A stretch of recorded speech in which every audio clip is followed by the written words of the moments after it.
uylandik ham deylik mana, uylanaylik O'zbekistonga borib 2 oy turamiz mana, 4 yil Rossiyada ishlab borib turib, uylanasan 2 oy turadi. Hozir bu faktiski shu ko'z bilan ko'rayotgan narsalar bu.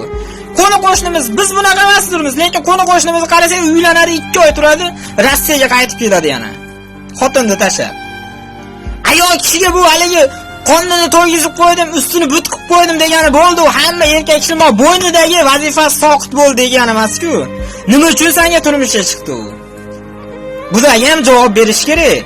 Yana nima emish, kim bilandir gaplashiyor, kim bilandir buzilib ketadi xotin.